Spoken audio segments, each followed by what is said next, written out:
Aujourd'hui, je te présente à mon avis le pays avec la plus belle géographie, la Norvège.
Et nous voici rendus à la dernière partie de cette série documentaire sur les pays scandinaves. Si tu n'as pas vu les épisodes précédents, je t'invite à cliquer juste ici pour te ramener au tout début de la playlist. Je dois avouer que j'avais tout particulièrement hâte d'être rendu à ce pays. Et pourquoi? Parce que c'est l'un des plus beaux pays au monde. Oui, je sais, c'est probablement quelque chose que tu m'as entendu dire quelques fois. À commencer avec le Japon parce que j'ai été charmé par leurs habitants et leur culture. Ouais, et leur régime aussi. Puis avec la Suisse parce qu'ils ont les plus beaux sentiers pédestres au monde. Ensuite avec mon coup de cœur pour les Pays-Bas, avec leur mode de vie et pour toute leur infrastructure à vélo.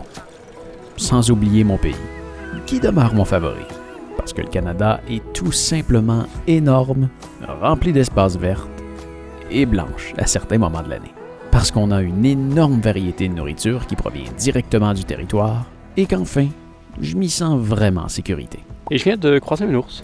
Mais il avait pas l'air trop méchant. Mais j'ai pas essayé de faire copain-copain avec. Mais pour en revenir à la Norvège, quand je dis que c'est l'un des plus beaux pays que j'ai visité, je dois en fait dire que c'est le plus beau pays que j'ai visité. Et je le dis pas au sens figuré.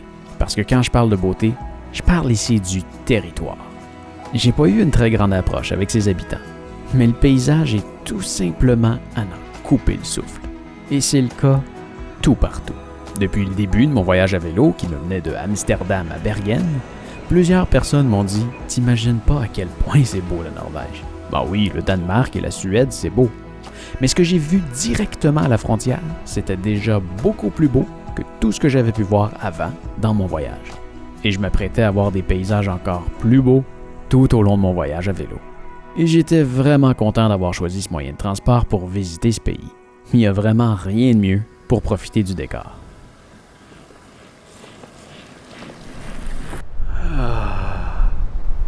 Je veux mourir. Ça fait des kilomètres que je monte. Des kilomètres, ça n'arrête pas, là, ça monte quand même doucement, là, mais ça monte, ça fait des kilomètres. En ce moment, je suis à 686 mètres d'élévation. Je commençais à avoir hâte que ça achève, puis je me demandais quand est-ce que ça allait arrêter. Puis là, j'ai trouvé ça. C'est un avertissement parce qu'il va y avoir des grosses élévations. Donc là, en ce moment, je suis ici, à mon 686 mètres. Puis ça va monter jusqu'à 1100 mètres, à du 7 à 9%. Pour redescendre à 850 mètres et remonter à 1000 mètres pour redescendre à 800 mètres pour remonter à plus de 1000 mètres. Jusqu'à 10%.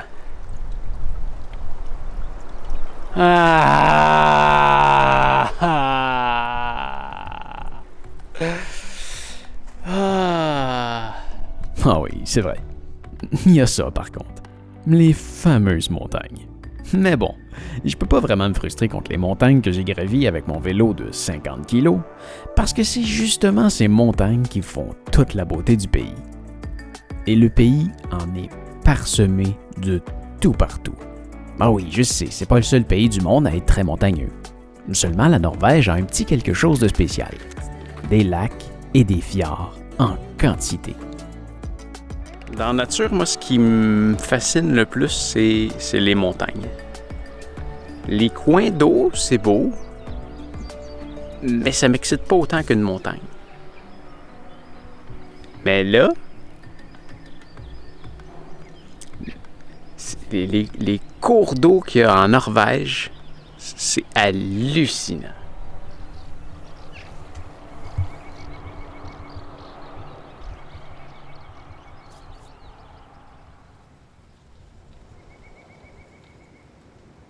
Et voilà. C'est le mix de ces cours d'eau pris au pied de toutes ces montagnes, accompagné de ce silence qui rend la Norvège autant magique.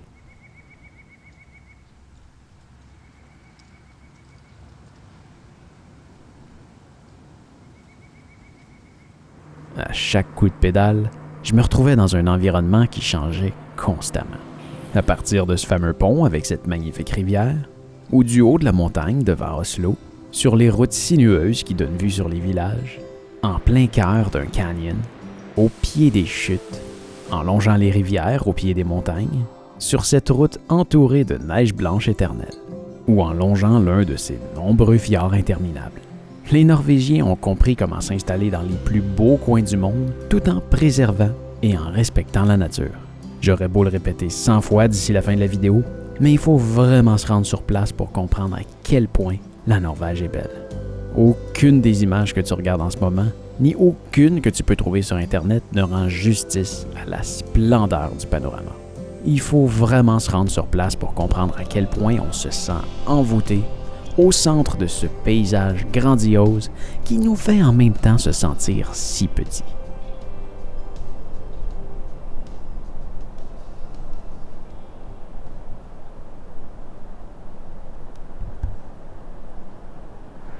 Je pensais que ça allait aller plus vite, la partie que j'allais descendre, mais finalement, je pense que ça va avoir été aussi long. Parce que c'est pas que c'est vraiment beau, là, mais...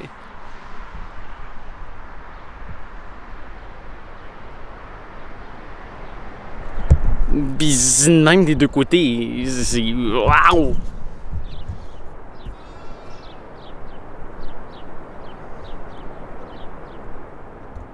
Non mais regarde-moi tout ce paysage et essaie de me trouver ne serait-ce qu'un seul centimètre qui ne te semble pas beau. Ah, la Norvège.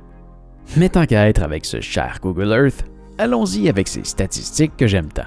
La Norvège est un pays d'un peu plus de 5 millions d'habitants, ce qui en fait le 77e pays le moins peuplé du monde, tout juste entre le Costa Rica et la République du Congo.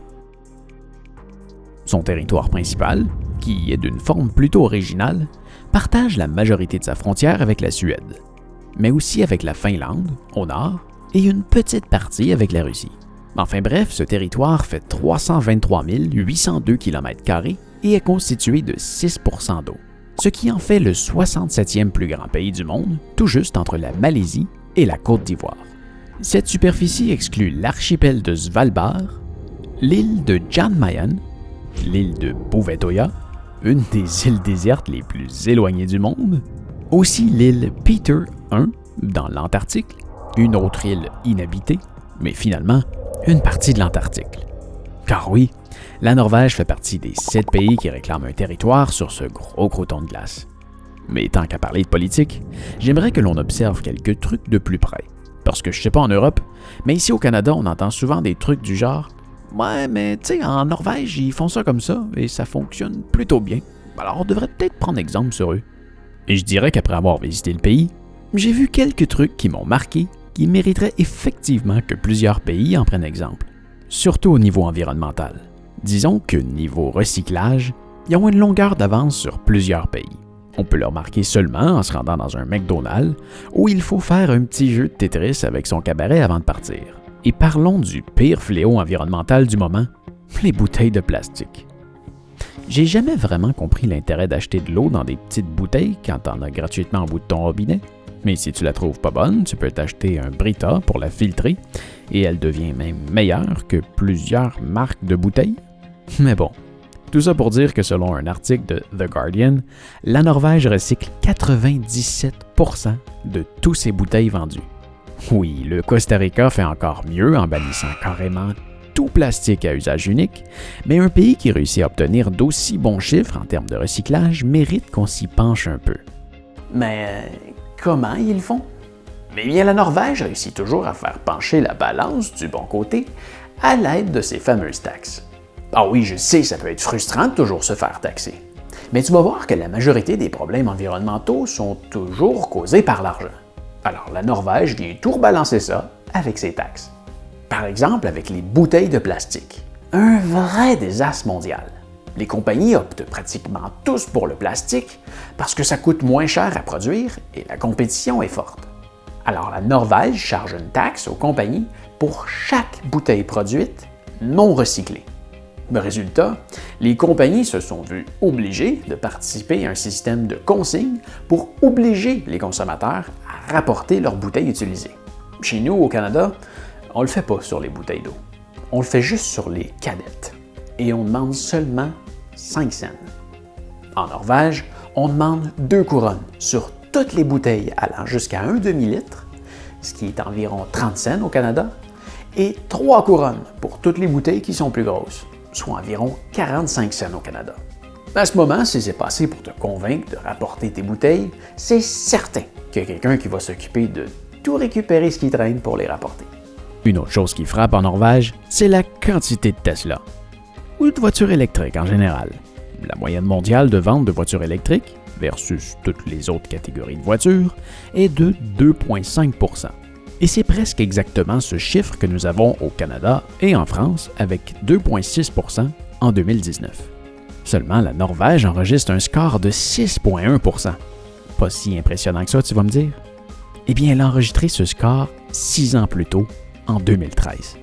Aujourd'hui, parmi les pays qui vendent le plus de voitures électriques, on retrouve la Suède, les Pays-Bas et l'Islande. Mais aucun de ces pays n'arrive à la taille de la Norvège, qui vend carrément plus de voitures électriques que de voitures à essence. Déjà plus d'une voiture sur 10 sur les routes en Norvège est électrique. Le deuxième point de concentration le plus élevé est en Californie, avec une voiture sur 25. Mais alors, comment est-ce qu'ils font ça? Eh bien, la réponse se situe encore dans l'argent. Seulement cette fois-ci, plutôt que de surcharger les gens qui polluent, on récompense les gens qui conduisent une voiture verte. Par exemple, pas de taxe de vente sur les voitures électriques. Ce qui est assez considérable quand la taxe de vente du pays est de 25 %. Sur une voiture à 40 000 $, c'est 10 000 $ de différence. Mais ça ne s'arrête pas là.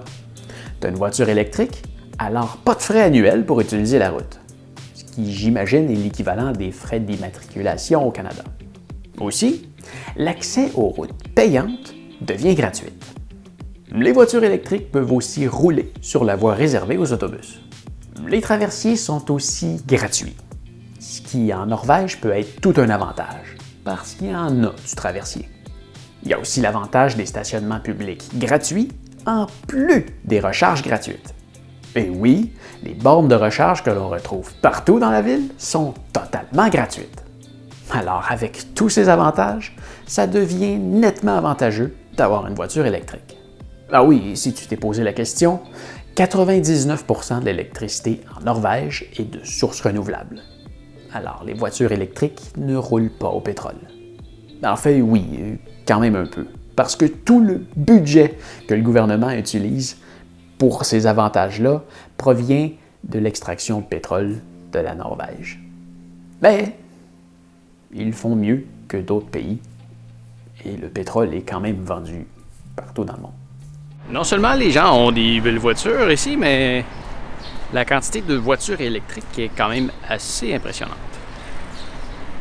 En ce moment, on est dans une rue avec des bornes de recharge pour les voitures électriques. Et elles sont toutes utilisées. Beaucoup de e-golf. Il y a beaucoup de Tesla. C'est cool, la e-golf. Je prendrais une, moi. Ça peut-être juste pas assez de kilomètres.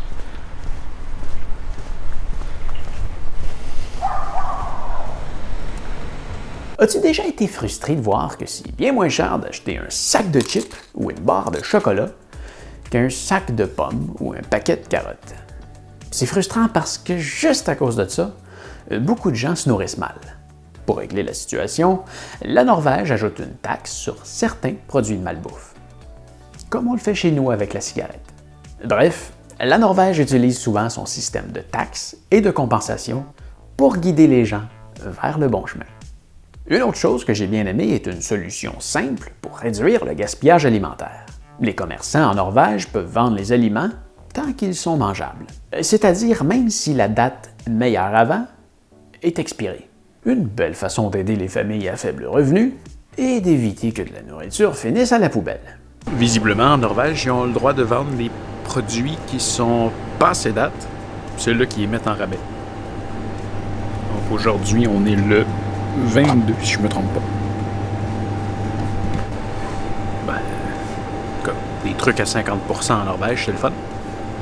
Ça fait un truc à prix normal. Parlons maintenant un peu de la capitale, Oslo. Oui, parce que c'est vraiment une très belle ville. Tu l'as sûrement déjà remarqué, un des premiers critères que je remarque dans une ville, c'est la propreté. Et Oslo bat des records à ce sujet. Non seulement la ville est très propre et brille par son absence de déchets, mais la ville est un véritable musée. On retrouve des statues de toutes sortes de personnages tout partout dans la ville, que ce soit directement sur le trottoir, ou dans un sentier commercial, dans un parc, sur une allée, ou même sur un banc devant un commerce pour que l'on se sente moins seul. Sans oublier l'entretien des fleurs et de l'herbe dans les parcs. On pourrait pratiquement se croire sur un terrain de golf tellement c'est parfait. Il y a aussi l'architecture très osée de certains ponts ou immeubles. La préservation des forts et des vieux immeubles. La vue spectaculaire du haut de la colline à la marina. La vue du haut de la montagne avant d'entrer dans la ville. Les fontaines avec ses canards. Les bancs géants. Et il faut absolument pas oublier le chef-d'œuvre qu'est le parc Frogner. Un parc totalement gratuit, rempli de statues tous plus originales les unes que les autres. Surtout celle-ci.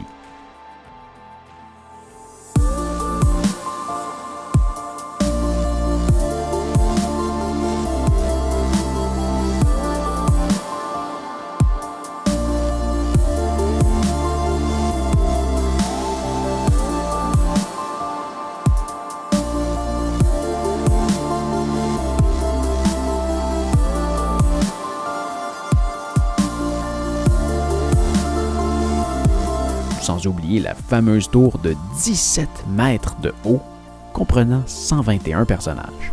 C'est assez spécial ici, là. Toutes les statues partout, là. Puis la tour de... Ah, c'est haut, là. Ça doit faire 10 mètres.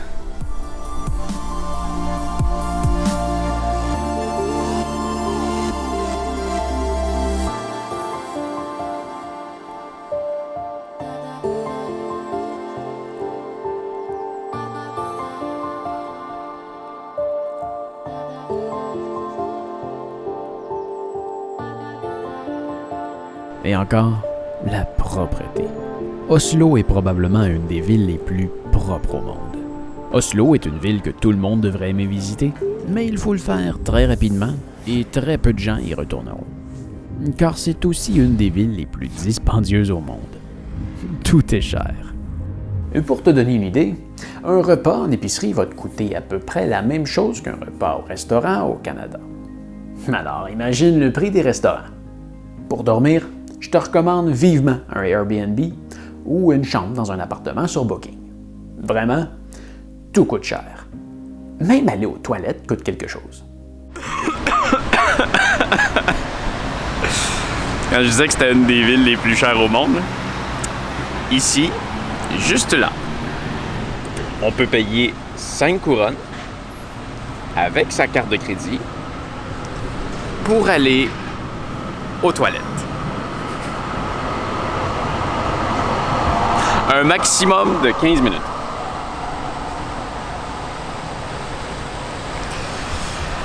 Il y a un truc que je trouve bizarre, par exemple. Il y a 3 toilettes comme ça. Puis toutes les descriptions sont écrites en français. Puis ça dit que entre chaque utilisation, quand même, chaque toilette chauffée, oui, parce qu'il y a des hivers ici, est automatiquement nettoyée, brossée et désinfectée. Mais 5 couronnes pour aller aux toilettes. Bon, c'est quand même pas si pire, là. C'est un peu moins d'$1. Mais quand même. Mais ne t'en fais pas pour eux. J'ai parlé à plusieurs d'entre eux et à quelques immigrants qui s'y sont installés il y a quelques années.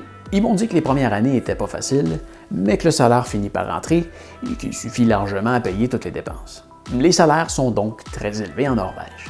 Mais visiblement, la population en général vit très bien. Oui, on voit quand même quelques sans-abri dans les grandes rues d'Oslo, mais la plupart des voitures que l'on voit dans la rue sont en plus d'être très récentes, très luxueuses.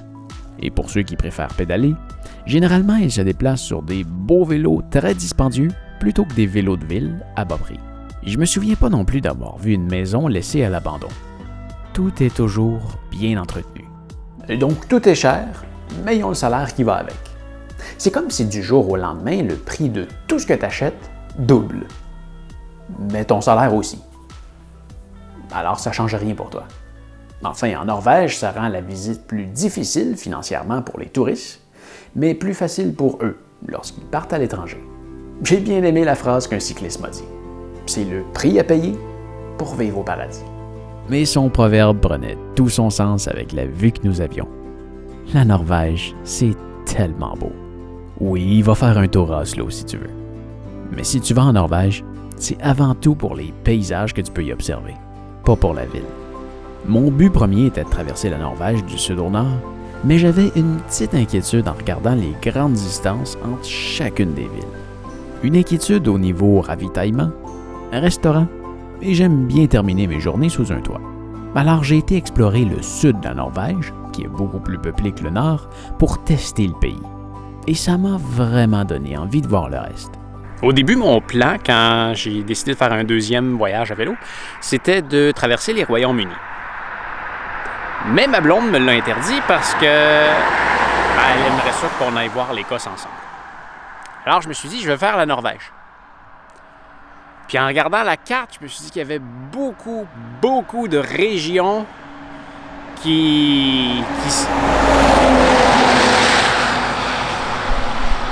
Merci. Il y a beaucoup de régions qui sont énormes avec rien. Je veux dire, pas de village entre les deux. En passant au Japon, dans les Alpes japonaises, quand je me suis ramassé tout seul avec personne, ça m'a fait peur un peu. Et je me suis dit que j'allais aller venir faire le trajet que je suis en train de faire. Puis que si je le sentais bien, je pourrais revenir une autre fois.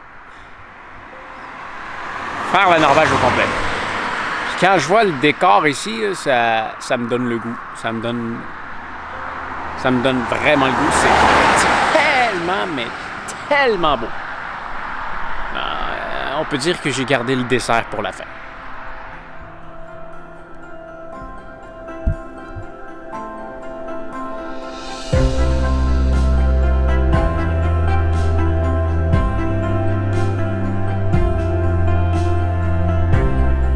Que l'on m'a dit, le sud de la Norvège est très laid, à comparer du nord. Et toutes mes images viennent du sud, si ça peut te donner une idée.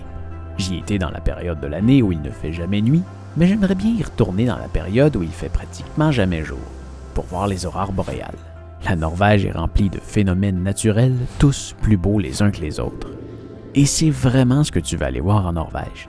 À vélo, j'ai trouvé ça génial. Les conducteurs qui me dépassaient étaient très courtois et les routes étaient simplement géniales.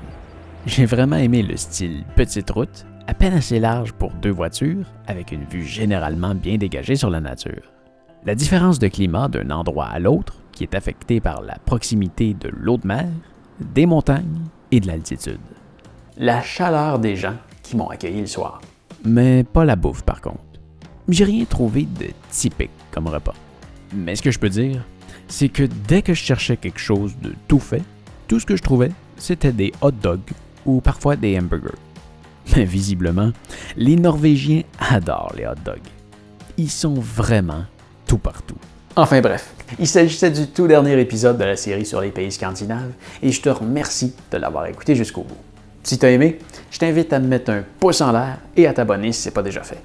Tu peux aussi t'abonner à l'infolettre si tu veux être certain de rien manquer. Le lien est dans la description. Si tu veux en voir encore plus, tu peux regarder les vlogs de mon voyage à vélo dans les pays scandinaves dans la playlist juste ici. Sache que j'ai aussi fait une série documentaire sur mon premier voyage à vélo au Japon. Le Japon est à date le pays qui m'a le plus ouvert les yeux et sans doute mon plus beau voyage. Si t'as pas encore écouté cette série, je sais pas ce que t'attends, mais c'est aussi disponible dans le coin en haut à droite et je te promets que tu vas aimer. Mais enfin, je le dirai jamais assez, la Norvège est le pays avec la plus belle géographie, alors je te laisse sur quelques images et on se revoit très bientôt. Fais attention à toi. Salut!